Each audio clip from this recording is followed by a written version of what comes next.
Dude, I'm done with Marvel. This is absolute bull crap. And why is that, man? I don't know. You have to see it in the intro. Boom. You looking for this? Welcome back to Boom Shot. I'm Kale. This is Colby, and Marvel's What If season finale is out. Our first full series review. With this, it'll be all 9 episodes. We've covered everything, man. Yep. Pretty intriguing episode. Pretty good. Not a run of the mill season finale, is it? Nah, dude, that was sick. Yeah. I loved it. Still not better than Loki, but yeah. After saying all that, I still think I'm done with Marvel. You'll see why in the video. All right, let's open up with a recap as per usual. Kind of condensed a little bit and kind of shortened it, but all right. So the episode, the season finale, mind you, opens up with the Watcher revisiting all of the different realities from earlier episodes, trying to recruit heroes capable of defeating Ultron. And he gets, among his recruits are Party Thor, Strange Supreme, as we saw from last episode, Gamora, which we haven't seen at all, have we? Yeah, no, shit, that was her first appearance. And T'Challa, Star-Lord, Captain Carter, Killmonger, and eventually Black Widow there at the end. Yeah, pretty ragtag. I mean, you got some heavyweights in there like Party Thor and Strange Supreme. I guess Gamora too. Apparently Gamora is like an absolute beast in this universe. Then T'Challa, Star-Lord, Captain Carter, Killmonger, run-of-the-mill heroes, but yeah. Some good leaders. Yeah, definitely. Good mix. I don't know why Killmonger doesn't make any sense. I was wondering that too. Wait, but maybe it would all factored into his plan. He knew. Killmonger would take him and they'd be like kind of stuck in the middle there. Yeah. Wow. Interesting. Okay, so the heroes engage Ultron, relying on Strange's magic to protect them from complete decimation. Took Ultron, for being a super smart android, took him forever to figure out that Strange Supreme was the one protecting them with magic. The heroes try multiple different strategies, including destroying the stones with an Infinity Stone Crusher. But it didn't work because they weren't that was an Infinity Stone Crusher from a different universe. I didn't know it had to have all the stones at first. I thought they were just going, was it the Mind Stone they got? No, the Soul Stone. The Soul Stone? Yeah. I don't know. Did they ever say the significance of the Soul Stone? I don't remember off the top of my head why they needed the Soul Stone first in order for it to work.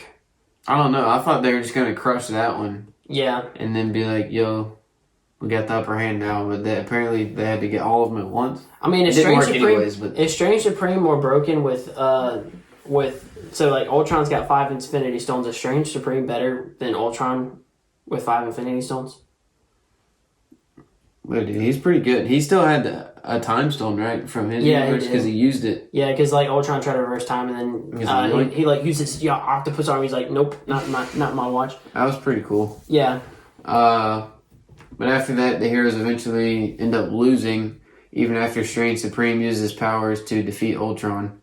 However, Widow fires a dime, I might say, dude. The Arnim Zola arrow, the virus Arnim Zola arrow, and Zola destroys Ultron from the inside, dude. Hawkeye's best weapon in his arsenal. And we kind of said that in our last reaction, dude, that might be what they had to do. It was the only way. And I thought for a second we were going to predict that too, that it would just end with Zola being like, Hydra. I know, dude. I just love how he stands up and it's just his face and Ultron's stomach. That was a callback, yeah, right? that kind of was an Easter egg because that's what he looks like in the comics, except he's more like, I guess, robotic rather than android. But, dude, I loved it. It's just funny. It kind of reminded me... I guess this is kind of Easter egg too.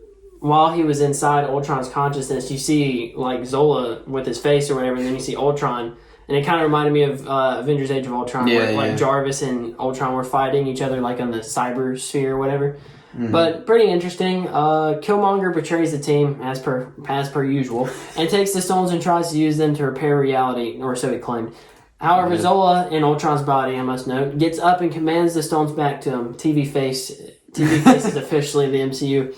While the stones are in a suspended state between the two powers, Strange Supreme blasts the stones and destroys them. Or not really destroys it, but contains that whole scene in that's kind of what he made it seem like. He has that whole scene wrapped up in a little sphere. Pocket reality. Yeah. So interesting. Yeah, it was kind of like he wasn't Strange Supreme in a pocket reality of his own, where it was just him. Because I think the Watcher created that pocket reality. Right, and now he's in that one watching this one. Yeah, pretty much. But anyways, each hero goes back to their reality except for Widow, whose reality was destroyed. Yeah. Was she the only person left? I'm pretty sure At that Clint died, Iron Man died, Captain America died, Thor died. Well, we don't know if Thor died because we never saw him, but Yeah, I think she was the only person left on the entire planet, right? yeah, other than Ultron bots. Or in the entire that universe. I don't know how she was still alive either because like the nuclear radiation should have instantly killed her, but whatever. Anyways, she gets taken to a reality in which that would have died, which is what reality? That happens to be the reality from episode 3. If you remember all the dead Avengers due to Hank Pym, if you think about it, this didn't occur to me at first. Captain Marvel came in at the end of that episode. Captain America never died in that episode, neither did Fury, and those were the only 2 heroes that we saw, or I guess 3 if you're including Fury. Those were the only 3 people that we saw, and Loki also had taken over the UN at the end of that episode. Right, at the end of it. So that's why he was fighting Towards S.H.I.E.L.D., and then Loki makes a mention to like this like second team Avengers or whatever. Which honestly, Captain Marvel could probably take him down by herself, but still. Anyways, that was a cool end of the episode. That's how it ends, and I thought that was pretty cool. End of the season too. Like, yeah, you do love to see that Widow finds a home, I guess, after losing her Avengers. But I was thinking that before it got brought up in the episode. I was like, dude, what's gonna happen to her? She's literally like by herself. yeah, and I don't know why that didn't occur to me.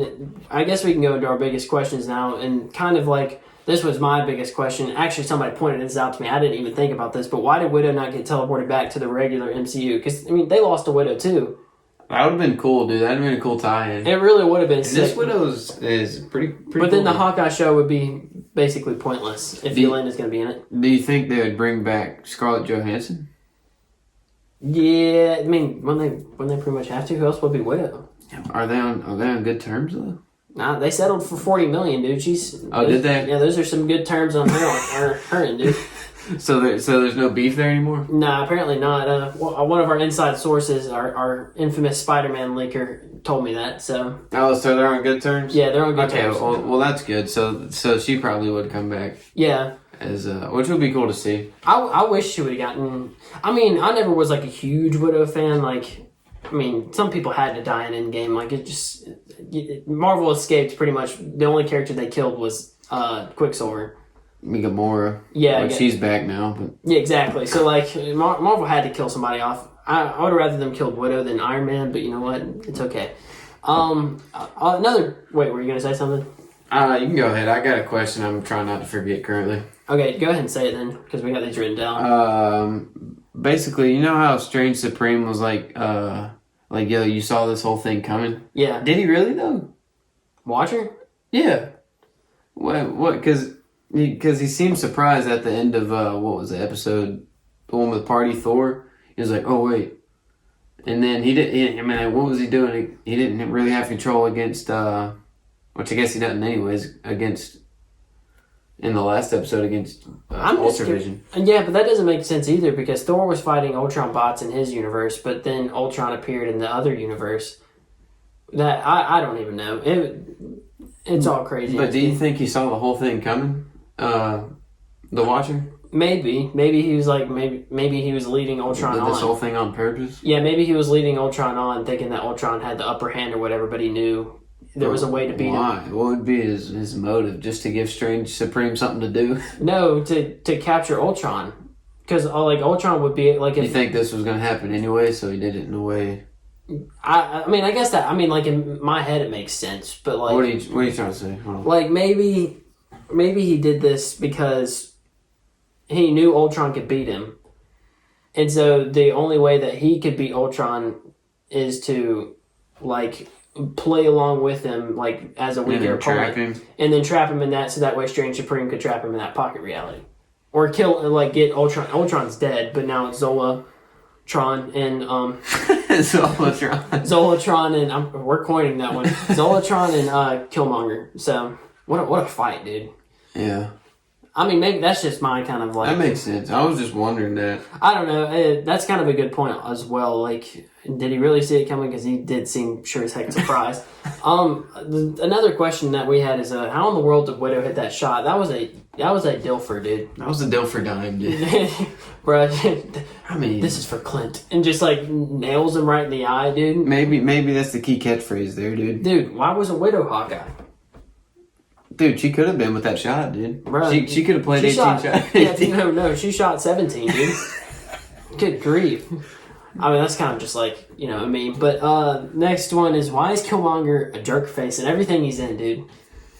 Screw Killmonger. I had a feeling that was coming. Oh, yeah, I mean, they kind of foreshadowed it. Gamora was like, you trust this guy? And then Thor was like, I trust everyone. Which I guess technically the Watcher recruited him on purpose so he would do that. Exactly. So it does kind of make sense. Like, they knew that Zola would eventually take over, or he knew that Zola would eventually take over Ultron, and that Killmonger, like, would then take over the stones, and then they would fight, and then Strange Supreme would be like, pocket reality. So, But I don't know. But he's just a jerk face. I don't like Killmonger. Screw him, dude. But we were right about that.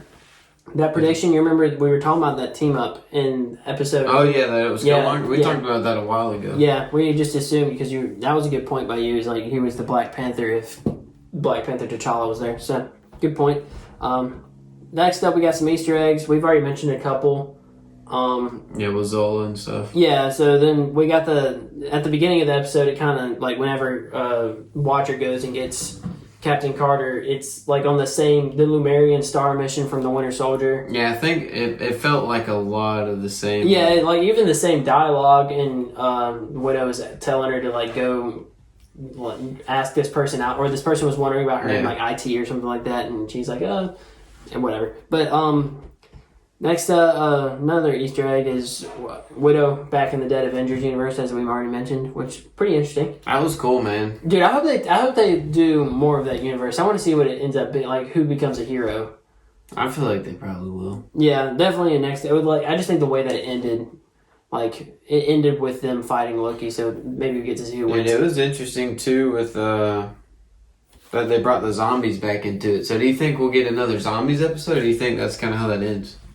I think that's how that ends, probably. Dude, I wish he should have brought in Zombie Thanos. If you really think about it. I thought it was gonna be. So do you think she beat Hulk then? If appears, she's the dude. one that got teleported in. It appears. I mean, Hulk would have gotten absolutely incinerated by Ultron. But, Yeah, I thought they're like both gonna be there, maybe like still fighting each other or something. Yeah. Or, dude, but think about it. If he would have brought back Zombie Thanos, dude, that would have given Ultron a run for his money, dude. Remember the last time he fought regular Thanos, dude? That's true. He sliced him in half, so. Which I love to zombie Thanos had all the stones, right? Yeah, so he or was probably- he missing one? No, he didn't get all the stones because Peter and all of them brought him the Mind Stone. So, yeah, he didn't have all of them yet. And then this leads into our final reactions, which is kind of a bittersweet moment. All right, final reactions of the season. Yeah, this is another episode on Wednesday. I mean, this show was really intriguing. I hope they keep this season after season after season. I don't feel like this is a show that can get stale, is kind of what I'm saying. No, they can do so many things, dude. It doesn't run, like, it's not a show that relies on gags. It's not a show that relies on, like, an overarching storyline, which it kind of did, I guess, in the end, but, like, still, we were all intrigued with the individual storylines. It just was, That's what made it so coincidence. much cooler when they all combined. Yeah, exactly. I mean, I personally, I'm trying to think. Some of the heroes, like, I'm okay with. I'd like to see, like, what ifs with Iron Man or what ifs with Cap or what ifs. But they've been so heavily featured in the actual MCU that it makes sense that they focus on the lesser known characters. Yeah. Or not lesser known, but lesser developed characters, I guess. They got plenty of time to do a bunch of different Oh, stuff, yeah. dude. Oh, It's yeah. gonna be cool to see where they go with this show in the future. Yeah, this and Loki, dude. The front, Dude, Loki. the front runners between the MCU shows. Although I think Hawkeye would be pretty good. So what would you give this show as far as a tier rating? On a tier list, I think Loki's S tier. Yeah, Loki is S I tier. think so. I think Falcon and the Winter Soldier is probably good B tier. Nah, I'd probably C. Like if we're ranking all the shows, or you want to do like A, B, C, or like S? Or you can just rank them 1 to 4. Oh, my 1 to 4, Loki. What if? I didn't really watch WandaVision, but I know it was pretty good. So I'm just gonna say WandaVision third, then Falcon and the Winter Soldier fourth. That would be my same ranking. Yeah, I mean, Loki's a bona fide number 1. Like it's not even close. Yeah, and this show is my second. Yeah, I love this show. This show is to me is miles better than. And none of them are bad. No, not at all. I wouldn't call any of them bad. Yeah, I think Falcon and Winter Soldier just got kind of screwed over with some like plot line issues, Yeah, and that's what it seemed like. but I mean, other than that, like they were all pretty good, very interesting. But like kind of like we've been talking about, it's really cool how they brought in some aspects from the previous episodes. Oh yeah, Just that was tying really cool. everything together, that whole, like, kind of like Avengers Endgame type scenario, but obviously not Avengers Endgame. But Yeah, I mean, I loved how they started this episode too, just straight into it with, like we said, with the Winter Soldier callbacks. And yeah, stuff. it was very quick moving, but I felt like it was justified. Like, and dude, like I said, I'm done with the MCU, man. I gotta bring it back, bro. I'm done with the MCU. I can't believe Ultron lost twice. Third time's a charm for you. He'll be back, dude. He'll be back. He's still there. There's still that head in that one portal, dude. That one pocket of reality. He's Killmonger still got the Ultron head, so he still exists somewhere. Hopefully they bring him back. You Regular never know, MCU. dude. But I mean, I guess I'm kind of okay with it because Ultron kind of got the character development. Yeah, he he got a deserved. pretty big spotlight in this show. Yeah, dude, he killed Thanos. He killed pretty much every universe that ever existed. So, I mean, that's still not enough, dude. I haven't seen enough of Ultron. Plus, they didn't have James Spader's voice. That's the worst part about it. But anyway, you got any last thoughts? Nah, yeah, I mean, I love this show, dude. Yeah. And like we said before, I'm looking forward to seeing where they go with it in the future. Season 2. Next show up is Hawkeye. November 24th, I think. We'll be here, man. Yeah, stay tuned for that one. We got a pretty big drought in between then, so We'll be posting content, though. Yeah. We'll figure some stuff for out. those of you who watched till the very end, tier lists are incoming. Mm-hmm. Yeah, our tier list videos like to pop off for some reason, so I guess let's focus on those. So see you November 24th. Thanks for watching.